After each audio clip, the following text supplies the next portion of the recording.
자, 여러분 안녕하세요. 오늘은 6장 과학의 경계입니다. 그래서 이 부분 중에서 제가 한 부분만 일단 하겠습니다. 지금 텍스트 분량이 많아서 우리가 선별을 해야 되거든요. 그래서 우리 많은 학자들이 이 과학하고 비과학을 구분하는 기준을 보통 예전부터 언급을 많이 해왔습니다만은 과학의 경계를 정확하게 규정한다는 것은 사실 쉽지 않습니다. 이 과학이라는 것은 우리 인간의 다른 활동이나 학문의 다른 분야 하고 상호작용을 통해서 이 과학이라는 경계가 계속해서 새롭게 설정될 수 있다는 그런 점 때문입니다. 그래서 과학과 다른 분야가 어떤 면에서는 다르고 또 어떤 면에서는 비슷한가에 대해서 이제 논의가 있지만 이게 끝이 있을 수가 없죠. 계속해서 이어질 수 있다는 겁니다. 오히려 과학이 고정된 형태와 기능을 가진 존재가 아니라 역사적으로 또 사회적으로 어떤 맥락에 따라서 항상 계속해서 변화하는 존재가 과학이다. 이렇게 우리가 보는 게 더 타당할 겁니다. 특히 우리 인문학과 과학을 보통 두 문화라고 two cultures, 그러니까 완전히 심각하게 갈등 양상으로 보는 경우가 예전부터 많이 있었어요. 그래서 고등학교 때도 여러분 알다시피 문과, 이과 이렇게 구분하고 있지 않습니까? 우리 같은 경우, 그죠? 이런 식으로 구분하는 것도 사실은 문제가 심각합니다. 물론 어느 정도 특성을 인정해야 되는 건 사실이지만 요즘에 이제 학과 간의 경계도 허물고 모든 학문 분야가 서로 상호 간에 소통하고, 그죠? 커뮤니케이션 해야 되는 이런 흐름이 세계적인 흐름이거든요. 그래서 과학과 인문학을 이제 구분하는 것은 오히려 시대의 흐름에 역행하고 또 과학과 인문학을 두 가지 다 고려하면서 연구하는 것이 훨씬 더 우리 인류를 위해서 더 바람직한 방향이 아닌가. 이게 최근의 흐름입니다. 이런 걸 우리가 감안할 때 우리가 과학의 경계에 대해서 논의하는 것은 다른 분야하고 이제 다른 분야와 풍성하게 상호작용을 우리가 파악할 수 있는 어떤 기회도 되고 그리고 그동안 생각하지 못했던 과학의 다른 모습을 또 볼 수도 있는 기회다 이렇게도 볼 수 있습니다. 그래서 우리가 지금 이 장에서는 보면은 과학과 종교의 관계, 과학과 철학, 또 뭐 우리는 이제 동아시아권이니까 동아시아의 전통적인 과학의 역사 이런 내용이 나오는데 우리가 시간 관계상 여기서는 과학과 종교의 관계에 대해서만 일단 하겠습니다. 나머지 2번, 3번은 여러분들이 또 개인적으로 읽어보시고요. 우선은 과학과 종교가 서로 적인가? 이런 제목이 있는데 이 과학과 종교에 대해서 한번 간단하게 봅시다. 먼저 어떤 사건의 예를 통해서 보면은 여러분 뭐 잘 아는 그 9.11 테러 사태 알죠? 2001년 9월 11일 뉴욕의 국제무역센터가 테러범에 의해서 이제 비행기와 충돌하면서 순식간에 폭파되었지요. 이런 자살 테러가 왜 일어났겠느냐? 이거는 분명 이렇게 자살 테러를 한 사람들은 어떤 생각을 가지겠습니까? 자기들이 죽음으로 인해서 죽으면은 자기가 끝이다 하고 생각하지 않는다는 겁니다. 종교적인 관점이죠. 죽으면은 어떤 내세에서 자기는 구원받는다. 자기는 더 좋은 세상에서 이렇게 자기가 희생함으로 인해서 거기에서 남은 삶을 또 이어갈 것이다. 이렇게 내세를 생각하는 종교적인 어떤 사고방식을 가진 사람들이 이렇게 자살 테러도 용감하게 감행하고 이렇게 하겠죠. 만일 모든 사람이 죽으면 끝이다. 죽으면 모든 게 끝이다. 이렇게 생각한다면은 자살 테러 같은 행위가 훨씬 더 줄어들 거고, 아마 거의 없을 겁니다. 왜? 자기가 자살하면 그걸로 자기의 어떤 모든 삶이 끝인데, 내세고 뭐가 없고 끝인데 자살할 이유가 없겠죠. 그래서 내세를 가르치는 종교가 이렇게 사람들을 마치 살인 무기처럼 만들 수도 있다는, 정신적으로 어떤 감염시킬 수 있다. 여기서는 우리 정신적 바이러스 일종이다, 이렇게 말을 했죠. 그래서 이렇게 9.11 테러가 일어난 직후에 그 영국의 유명한 일간지 가디언지 알죠? 여기에 논평이 실리는데 그 기사의 일부를 보면 종교에 대한 적대감을 이렇게 노골적으로 드러낸 용감한 사람은 누구일까? 이런 논평 기사가 있습니다. 그래서 리처드 도킨스라는 사람이 이제 언급이 되는데, 여기 보면 이기적 유전자라는 책으로 유명한 사람이 이 리처드 도킨스입니다. 노벨상 수상자인 동물 행동학의 아버지 니고 팀버겐의 뒤를 이어서 많은 업적을 남긴 진화생물학자입니다. 현재는 영국 옥스퍼드 대학에서 과학을 대중화하기 위한 과학 대중화 석좌 교수로 활동하고 있는 과학 저술가이기도 한데, 이렇게 1급 과학자이면서 과학의 대중화를 위해서 헌신하는 이 사람에게 왜 종교가 바이러스처럼 인식되었을까요? 응? 과학과 종교에 대한 어떤 그 일반적인 통념이 과학과 종교가 적대적이어, 역사적으로 볼 때 적대적인 그런 어떤 관계였고, 또 이런 적대적일 수밖에 없다는 생각, 이런 게 이제 사람들 사이의 일반적인 생각이었습니다. 그러니까 과학과 종교 중 하나만 진실이다, 하나만 참이다, 이런 어떤 어떻게 보면 흑백 논리, 이런 입장이 과학과 종교가 늘 서로 갈등과 전쟁 상태에 있다. 그래서 언제나 한쪽은 나머지 한쪽을 적의 대상으로 생각한다. 이게 일종의 재거론입니다. 이론적으로 하면 재거론이라고 이제 하는데, 이 과학적 유물론이라는 것은 흔히 과학주의라고도 불립니다. 사이언티즘. 그래서 이 과학적 유물론에 따르면 우리가 알 수 있는 모든 지식이 과학으로부터 제공되고 초자연적인 것들에 대한 지식을 추구하는 종교는 허상이다, 이렇게 봅니다. 그래서 과학주의자들은 신과 초자연적 세계를 인정하는 이 유신론을 제거 대상으로 생각한다는 겁니다.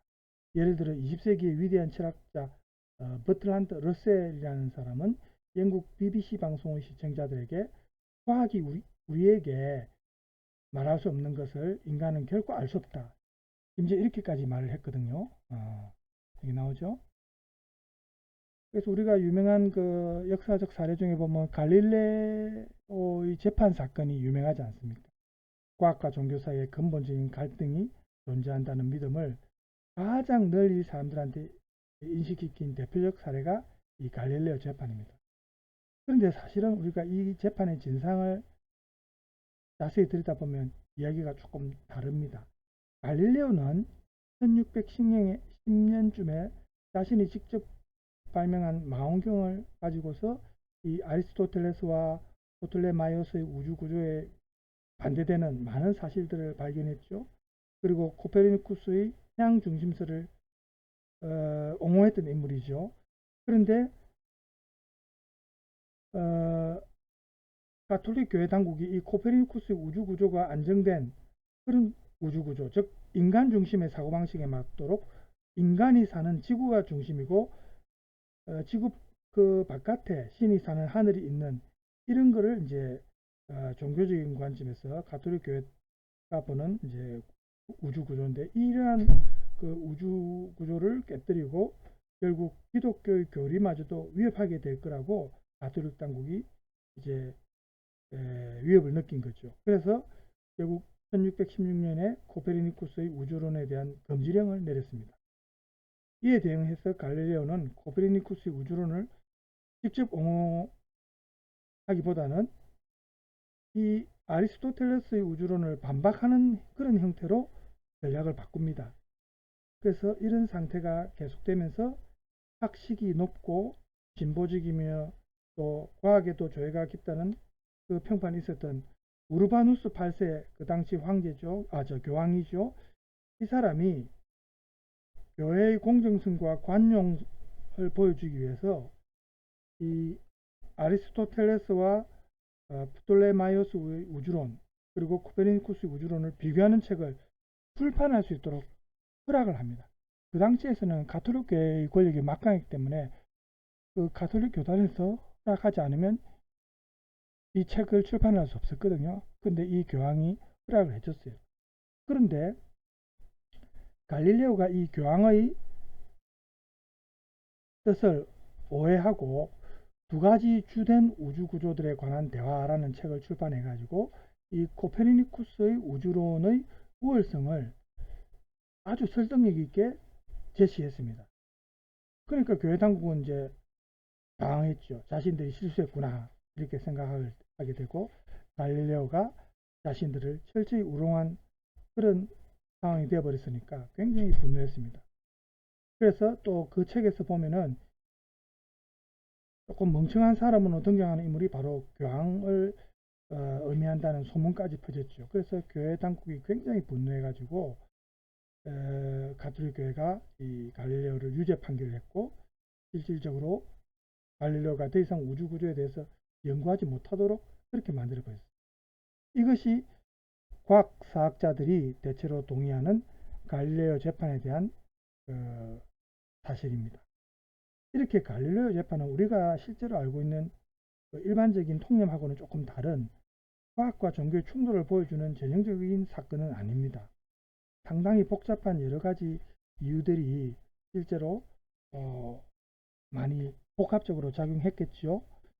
그래서 우선 그 당시 가톨릭 교회는 16세기의 종교개혁 이후에 계속된 그 개신교 측의 공격에 직면하고 있었습니다. 그러니까 그 당시 가톨릭 교회와 개신교 측이 사실은 갈등이 컸거든요. 16세기에는 자신들의 신학적 배경이 약화될 그런 일이 뭐 만약에 생긴다면 막 그게 철학적이든 과학적이든 사실은 간에 자신들의 어떤 이런 종교적인 배경이 약화될 수 있다 하면은 그걸 방치할 수 없는 그런 상황이었습니다.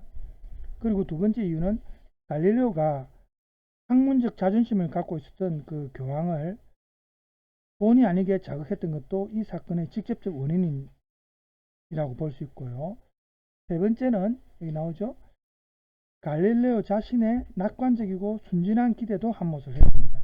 갈릴레오가 자기가 철저한 가톨릭 신자라는 그런 자신감, 또 신이 창조한 우주에 대해서 참된 지식을 밝혀내는 것이 신에 대한 거액이 될 수 없다. 그런 믿음을 또 가지고 있었고, 그래서 교회 당국도 자신의 합리적 주장에 아마 동조할 거다. 제 이름이 또 나오네요. 동조할 거다. 이런 마음을 생각을 갖고 있었어요.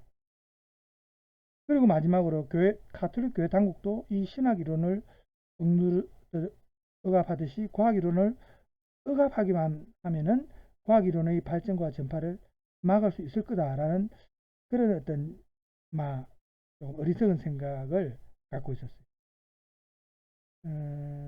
그런 상황 속에서 이 갈릴레오가 가톨릭 교회가 이제 충돌해가지고 관련자 개개인의 독특한 개성 그리고 교회를 둘러싼 그 당시 특유의 정치적 상황 이런 게 전부 얽혀가지고 복잡한 사건으로서 사실은 우리가 볼 수 있는 겁니다.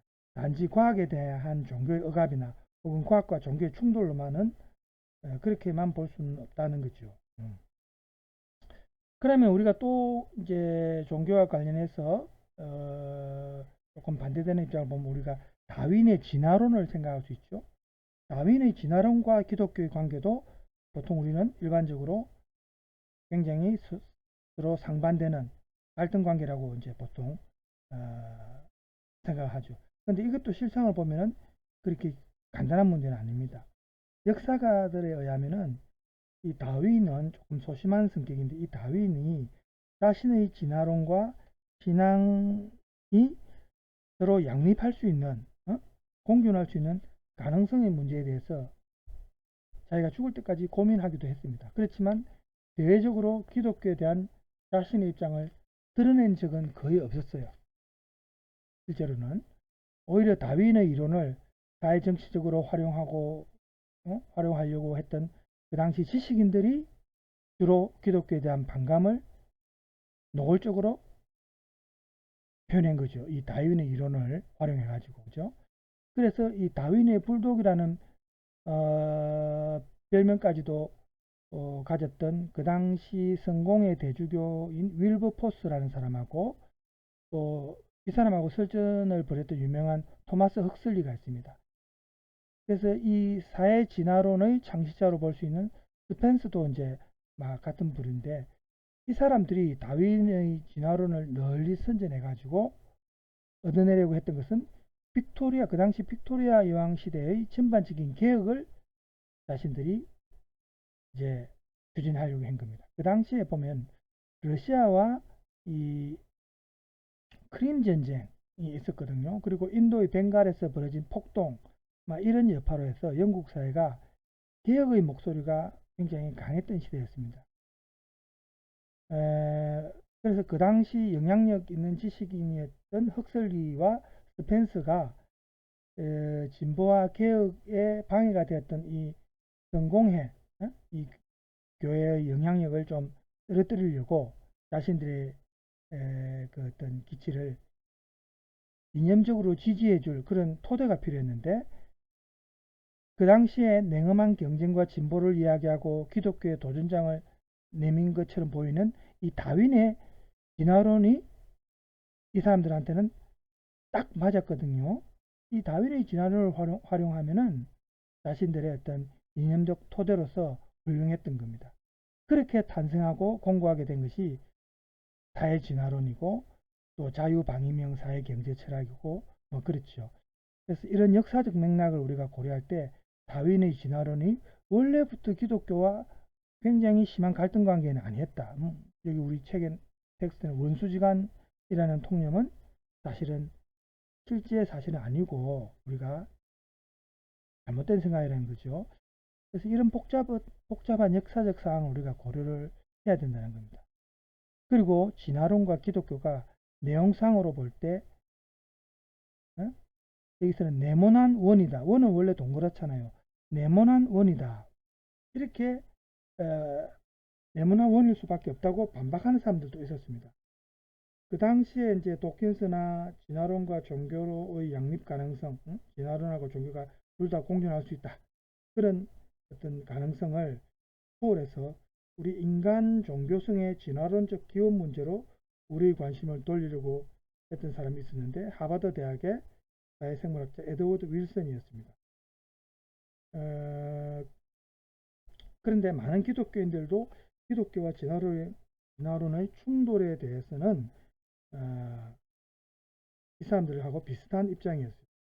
그래서 진화론에 대한 이 사람들의 반감 중에서 몇 가지만 우리가 이제 살펴보면요. 우선 첫 번째는 많은 기독교인들이 인간이 동물과 밀접히 연관되어 있다는 진화론의 주장이 조금 우리 인간들, 특히 기독교인들 입장에서는 모욕적이라고 생각했습니다.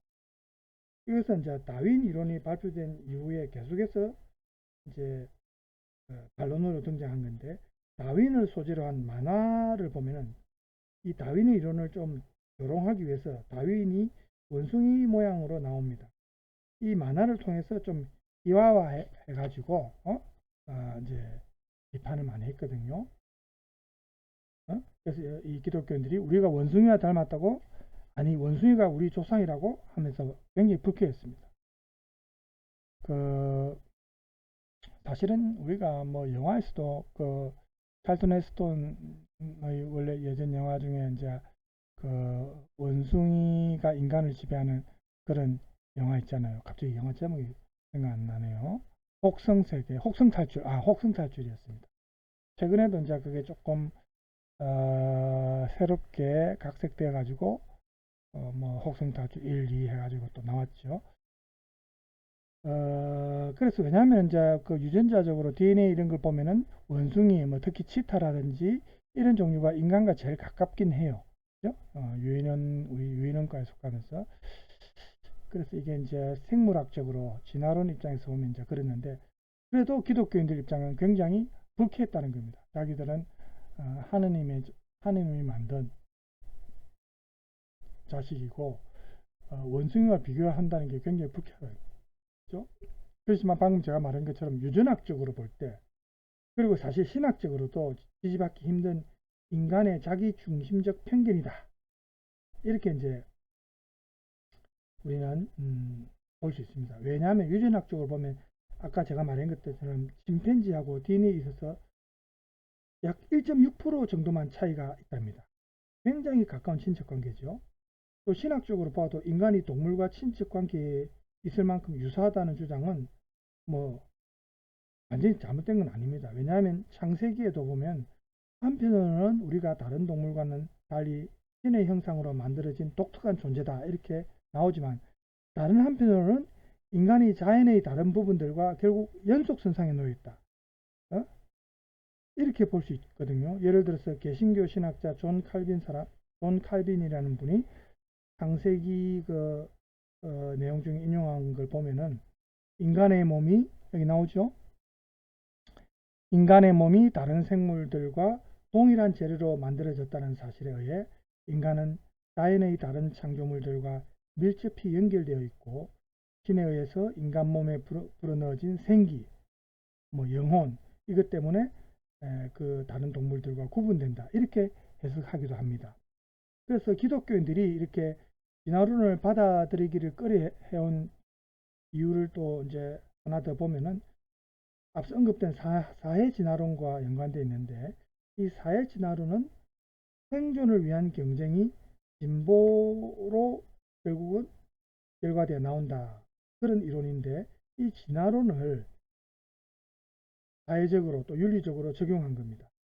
이 이론이 인간들 간의 경쟁이 사회의 진보를 위해서 장려되어야 한다, 이런 의미인데, 그래서 다윈 시대 때부터 사람들은 다윈 이론이 결과로 내어놓는 사회라는 것이 얼마나 살벌한가, 그렇게 다윈의 진화론을 좀 굉장히 경계해 왔습니다. 좀 두려워했죠. 너무 살벌한, 이런 진화론에 의하면은 너무 살벌한 사회가 된다. 오늘날도 진화론을 떠올리는 사람 중에 이런 식으로 좀 우려하는 사람들이 많습니다. 그렇지만 앞에서도 우리가 그 내용이 나왔지만, 사회 진화론은 다윈 진화론에서 논리적으로 도출된 이념은 아니고 거기에서 힌트를 얻은 하나의 사회 철학입니다. 오히려 지금은 투쟁과 경쟁에 대한 것들이 다윈 이론의 반쪽 설명에 불과하고, 다른 반쪽 설명은 협동에 관한 것이라고 평가를 하거든요. 그래서 이제 우리가 여러 가지 이제 이런 내용들을 이제 살펴봤는데, 사실은 이런 이유들보다 더 심각한 것으로 보이는 나머지 두 가지 이유를 또 우리가 살펴보면은, 하나는 성스를 읽는 방식과 관련이 되어 있습니다. 그리고 또 다른 하나는 신적인 행위에 대한 이해 방식과 연관이 됩니다. 그래서 문자주의, 리트럴리즘, 문자주의라는 것은 결국 뭡니까? 텍스트 내용을 문자로만, 문자에 의해서만 이해하는 그런 해석 방식이죠. 그래서 기독교 근본주의의 중심적인 전제고 창조과학의 근간이 되는 게 이 문자주의입니다. 그래서 이런 방식으로 만약에 창세기를 해석하면 처음 몇 장은 마치 우주와 인간의 기원에 대한 역사적 과학적 언급이 되어버립니다. 문자주의에 빠져있는 상당수의 기독교인들이 죄송합니다. 창세기의 내용이 진화론과 양립할 수 없다고 믿는 이유가 바로 여기에 있습니다. 그래서 기독교인들에 의하면 이 성서는 과학책이다, 그러면서 역사책이기도 하다, 이렇게 보는 겁니다. 그래서 이 성서에서 언급된 창조의 방법과 순서는 문자 그대로 사실이다, 이렇게 보는 거거든요.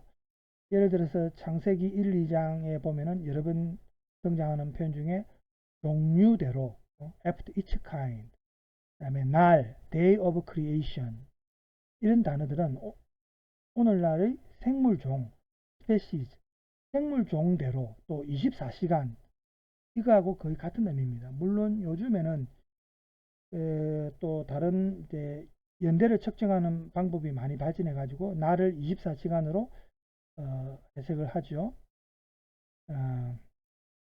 아직도 대다수 신자들은 종류대로라는 구절을 생물종대로 이런 의미로 해석합니다. 하지만 창세기의 이 종류가 오늘날 생물학에서 사용되는 생물종과 같은 개념일 필요는 없습니다. 그리고 창세기 처음 몇 장을 그런 식으로 읽기 시작하면 명백히 우리가 상징으로 읽어야 할 것 같은 부분들이 문자 그대로 이해하는 이상한 상황이 될 수 있거든요. 예를 들어서 이불을 이렇게 둘둘 감아서 꼬은 뱀이라든지 생명나무라든지 이런 거 문자 그대로 이해하면은 이상한 상황, 뱀이 말을 한다든지 이런 상황이 발생할 수 있습니다. 문자 그대로 해석하면. 그래서 반드시 그렇게 이해할 필요는 없다는 거죠. 그래서 기독교 역사 때 이제 이 초기부터 기독교인들은 성서 속에 다양한 형태의 글들이 수록되어 있기 때문에 각 글마다 나름대로 방식으로 읽어야 한다. 그래야 정확한 의미를